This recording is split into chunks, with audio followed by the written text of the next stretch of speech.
지복행 리뷰를 원하시는 분들이 계셔가지고 부지런히 보고 왔습니다. 사실 저번에 몽골 갔을 때 초반에 재밌게 보다가 한 중반쯤 되니까 지루하고 또 너무 똑같은 패턴, 그리고 어안이 벙벙한 영식의 그 트롤짓, 바람 캐릭터, 야 이걸 왜 보고 있지 내가, 그런 생각이 들었어요. 그래서 중도 하차를 했고, 이번에 인도편 첫 화 재밌더라고. 그리고 2화를 보는데 이번에 바람 캐릭터는 무당 사기정숙님이구나. 이 지복행은 꼭 바람 캐릭터가 들어갑니다. 제작진이 대본을 준 건 아니겠지만은 다각도로 분석을 해가지고 이 사람을 캐스팅한 시청자들의 속을 뒤집어 버리겠다, 그런 걸 잘 분석해서 캐스팅한 게 사기정숙 아닌가. 사기 때도 이 정숙님이 감정 기복이 매우 심하고 또 심리 상태가 안정적으로 보이진 않았어요, 방송에 나온 장면만 봤을 때는. 근데 이번에 지복행에서도 조색춘이랑 부딪혔잖아요. 갈등이 생겼을 때의 정숙님의 모습을 보면 굉장히 감정 조절이 안 되는 분으로 보였고, 지복행이 한 몇 주 더 남았는데 진행되면 진행될수록 더욱더 감정이 폭발할 것 같은 그런 예감이 들었습니다.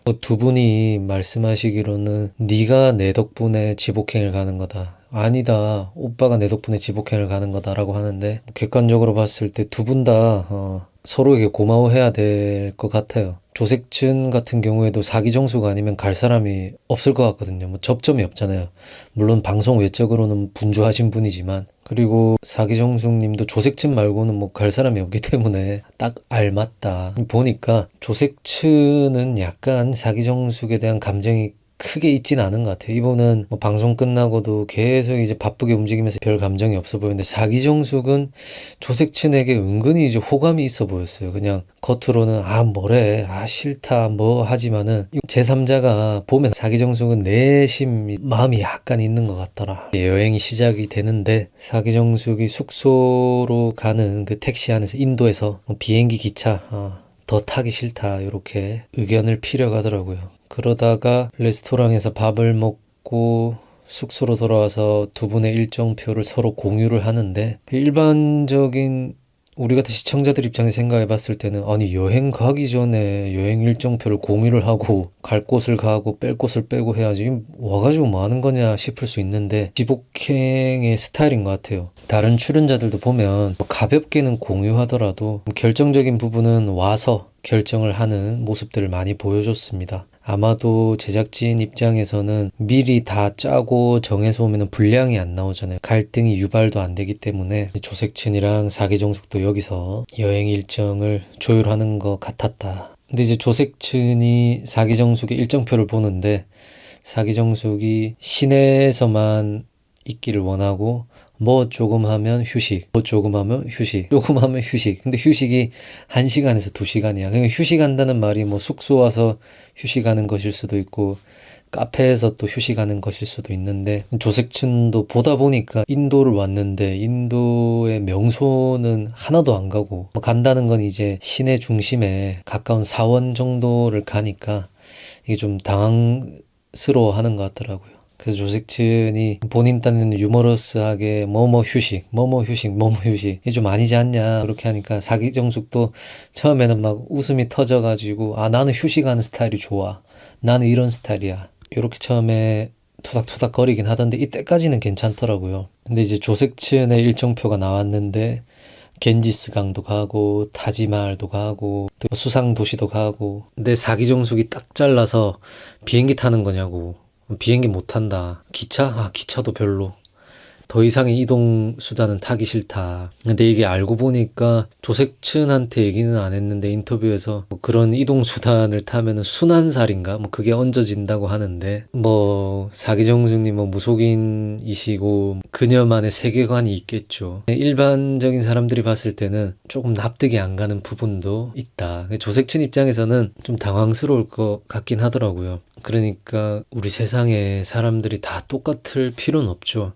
다양한 인간들이 있고 그 다양성을 존중을 해야지만 이 세계가 굴러가는 건 맞는데, 일단 여행을 왔다 쳤을 때는 그래도 어느 정도의 이런 절충하는 과정, 양보하는 과정은 필요하다고 보거든요. 영 안 맞으면 여행을 안 가는 게 맞고, 이 두 분은 어쨌든 방송이고 또 출연료도 주고 여행도 보내준다 하고 서로에 대한 그런 뭐 감정도 있고 하니까 어쨌든 가게 된 건데, 사기정숙은 처음에는 대화를 하는 듯 하다가 한 중반쯤부터는 그냥 감정이 막 격해져가지고 감정적으로 대응하는 게 참 그대로다 싶고, 우리가 지복행을 보면서 또 어떤 분들 스트레스를 많이 받아 하시는데, 지복행 같은 경우에는 이 시청자들이 일상에서도 여행을 자주 가고 했을 때 그런 안 좋았던 경험들, 또 좋았던 경험들, 요런 게 좀 감정이입이 더 잘 되는 것 같은데, 사기정숙과 여행을 같이 갔다고 생각을 해보자고요. 여행을 같이 다닐 수가 있겠나. 아마도 대부분의 시청자분들이 저랑 비슷하게 본 것 같고, 시청자들의 반응이 대부분 정숙의 그런 감정 기복, 뭐 이럴 거면 여행을 왜 왔냐, 조색춘이 보살이다, 상식적이지 않다, 너무 별로다, 요런 반응들이 주를 이루고, 간혹 어떤 분들은 조색춘도 말을 틱틱 내뱉고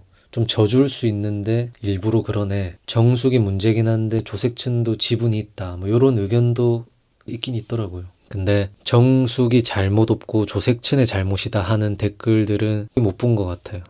그 말은 일단은 사기정숙님이 뭐 이런 피드백 수용 안 하실 분으로 보이긴 한데, 이번 2화까지 나온 장면에서 뭐 엄청 억울하게 편집된 장면이 있는 게 아니라면 사기정숙님의 태도나 이런 거는 되돌아볼 만하지 않나. 근데 뭐 되돌아본다고 해서 바뀔 부분은 아닌 것 같습니다. 그래서 그냥 뭐 저도 말하는 게 뭐 출연하신 분이 봐가지고 뭐 깨달았으면 좋겠다 이런 건 아니고, 그냥 보면서 뭐라 하는 거예요. 그냥 후기 얘기하는 거. 자기정숙은 인터뷰에서는 마치 뭐 세상을 통달한 사람처럼, 또 본인이 뭐 어깨가 무겁다, 본인이 수많은 사람들의 고민을 들어주는 굉장히 뭔가 자아를 실현한 뭐 엄청난 경지에 오른 사람처럼 얘기를 하는데, 뭐 인터뷰에서도 조금 과한 것도 있긴 했지만은, 인터뷰에서만 저래 말하면 뭐하나, 막상 실제로 조색층과 대화할 때 보면은 그냥 유치원생이나 초등학생처럼 내 맘대로 해줘, 내가 하고 싶은 대로 해줘, 안 해준다고? 이런 느낌이 강했습니다. 특히 1차로 그 소파에서 대화하고 난 뒤에 자기 전에 막 사기정수의 감정이 폭발하잖아요. 뭐 그 전에 막 무슨 오색 종이 찍힌가 뭐 그런 것도 했지만은 그게 감정이 안 가라앉아가지고 눈물 흘리고, 조색친한테 조색친 네가 강압적이다, 나를 가르치려 한다, 막 굉장히 막 혼자서 막 분노가 폭발을 하던데, 그 제가 아까 말씀드린 것처럼 지 맘대로 안 됐다고 해가지고 폭발하는 거죠. 근데 사실은 조색춘이 막 대화가 안 되는 사람은 아닌 걸로 보이지 않아요? 물론 남은 회차가 더 많아가지고 조색춘도 언제든지 빌런이 될 수는 있지만은, 이 나온 것만 봤을 때는 조색춘도 뭐 할 말을 톡톡 쏘아붙이는 부분은 분명히 있지만, 그래도 뭔가 상식선에서 최종적으로 뭐 하루는 나, 하루는 너, 하루는 나, 하루는 너, 뭐 이런 일정, 그리고 또 인도에 왔는데 어느 정도는 좀 해야 되지 않겠나, 이걸 구슬리면서 대화가 되는데, 이제 사기정숙은 본인이 거부감을 느끼고 내 스타일을 존중을 안 해준다, 삐딱해져가지고 꼬아 듣고, 그 전에 뭐 레스토랑에서 식사할 때도 조색친이 다 준비해놨다, 따라오면 된다니까 그것도 싫다고, 나는 그런 거 싫어한다고. 사기정숙은 본인의 그게 너무 강한 것 같아요. 그리고 본인이 생각하고 느끼는 게 대부분 맞고, 또 본인은 존중받기를 원하는데 상대를 존중 안 하는, 상대를 존중하지 않는데 본인을 존중하겠습니까? 그리고 사기정숙은 조색친이 이미지 메이킹을 한다고 막 별로다라고 하는데, 사기정숙 덕분에 조색친의 이미지가 올라가고 있습니다. 아이러니하게도. 그 뭐 조색친 뭐 이미지 메이킹 지금 걱정할 때가 아닙니다. 이랑 사정숙 얘기는 여기까지 하고, 또 턱식이랑 백합 얘기를 해야 되는데, 역시 턱식이는 초반까지는 고트다. GOAT. 초반에는 여자분들이 뭐 턱식이 스타일을 엄청 혐오하는 분들 아닌 이상해야 턱식이의 그런 매너, 섬세함, 그리고 감언이설, 내가 다 맞춰줄게. why not? 뭐가 문제야? 뭐 내가 다 맞춰주겠어. 초반까지는 턱식이가 잘한다 이 말이죠. 나는 솔로 본기수에서도 그렇고 사계에서도 여자 출연자들한테 했던 걸 보면. 근데 이분이 초반에는 이런데 중반 되면은 본인이 정해놓은 틀을 상대 여성분이 벗어나는 순간 그거를 컨트롤하려고 합니다. 턱식이는 이제 방송에 나왔던 장면만으로 봤을 때는 초반에야 뭐 별도 따주고 달도 따주고 공주로 떠받들어 줄게 하지만은 본인이 생각한 그 기준이 있어요. 근데 그 기준도 막 그래 넓은 범위가 아니야. 그리 넓지 않아요. 그 기준에서 여자가 벗어나는 행동을 하면은 초반부터 컨트롤하려고 한다. 그러니까 이제 이분 생각은 초반에 이걸 잡아야 이게 잡힌다라고 생각하는 부류인 것 같아요. 이런 남자분들이 있고 이런 여자분들이 있죠. 상대를 통제하려는 사람. 근데 그분들의 이론 중에 다수가 초반에 이거 잡아야 된다.